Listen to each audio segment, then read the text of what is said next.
마지막 센터를 다녔던 시절에요. 마음을 먹었던 게 있었거든요. 나는 이 센터를 마지막으로 다니고 퇴사를 하게 된다면 센터 3개를 오픈할 거야 라는 다짐을 했어요. 그리고 나서 퇴사를 한 이후로 1호점 작은 센터를 인수를 하게 됐습니다. 근데 문제는 여기서부터 출발하게 됩니다. 내 시간에 자유가 있을 줄 알았고 레슨도 이렇게 많이 할 줄 정말 몰랐거든요. 근데 레슨을 아침 7시 레슨부터 많게는 저녁 10시 레슨까지, 그러니까 퇴근을 11시에서 12시 사이에는 매일매일 그렇게 했었어요. 그때 생각을 했습니다.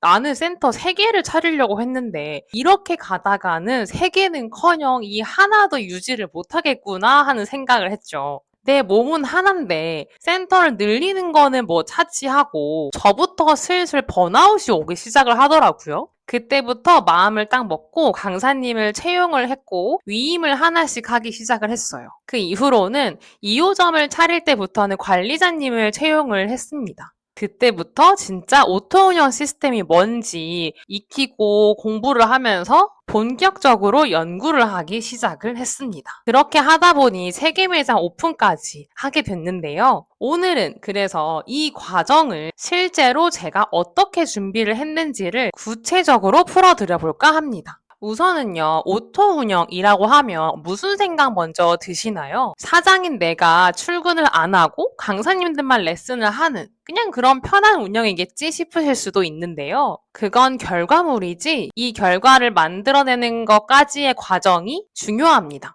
그래서 오토 운영에 있어서 실질적으로 해야 하는 가장 중요한 3가지만 정리를 해서 말씀드려 볼까 합니다. 첫 번째로는요, 사람 문제가 아니라 구조의 문제로 보는 사고력입니다. 내 매장에서 회원님들이 강사님 문제로 인해서 컴플레인을 걸거나 아니면 잠깐 인포데스크를 봐주시는 매니저님에 대한 컴플레인을 회원님들이 거신다고 가정을 해볼게요. 이 상황에 닥쳤을 때 원장님들께서 혹은 창업을 준비하고 계시는 강사님들이시라면 어떤 생각이 먼저 드실 것 같으세요? 이 강사님이 문제야. 이 매니저님을 잘못 뽑았어.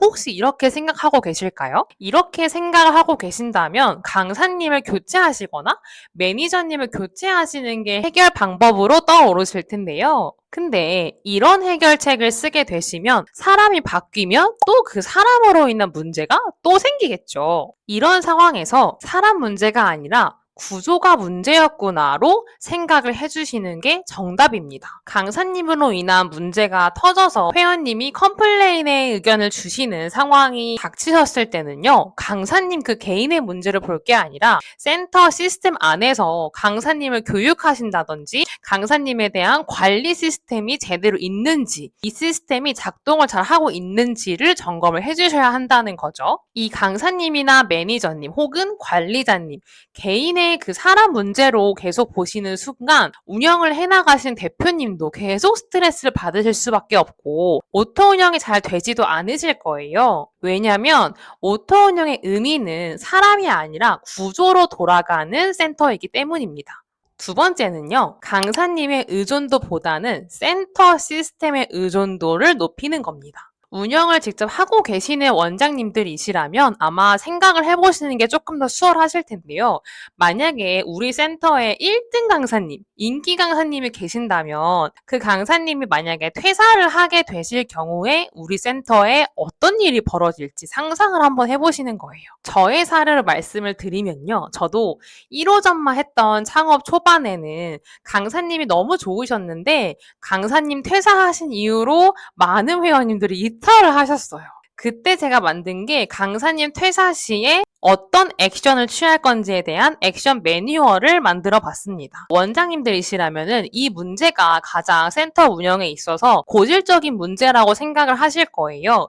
강사님이 퇴사하시는 건 그 강사님의 문제도 아니고 센터의 문제도 아닌 경우가 참 많거든요. 왜냐하면 결혼을 하셔서 다른 지역으로 이사를 가실 수도 있고 아니면 강사님께서 몸이 안 좋아지셔서 퇴사를 하시는 경우도 있잖아요. 이 상황에서 운영자로서 강사님이 퇴사를 하셔도 안정적인 회원 관리가 되려면 어떤 구조와 어떤 시스템이 우리 매장 안에 있어야 할까를 한번 고민해 보시는 게 오토 운영의 시작이자 가장 핵심적인 일이라고 생각을 합니다. 다음 세 번째로는요, 우리 센터의 가치에 맞는 강사님과 관리자님을 채용을 하는 거예요. 시스템만큼 정말 중요한 게 채용인데요. 시스템이 아무리 좋아도 이 시스템을 지켜줄 관리자님이나 강사님이 안 계시다면 특정 강사님과 특정 관리자님의 스타일대로 우리 센터가 레슨과 운영이 되기가 너무 쉬워지겠죠. 그래서 원장님께서 직접 상주를 해서 운영하는 센터가 아니고 대표자가 없어도 돌아가는 센터를 만드는 게 목적이시라면 채용하실 때 레슨 실력보다 먼저 보셔야 되는 거는 내가 만들어둔 오토 운영 시스템 혹은 센터의 규칙을 잘 지켜주실 수 있는 관리자님, 강사님이신가를 보시는 게 오토 운영에 있어서는 정말 중요합니다.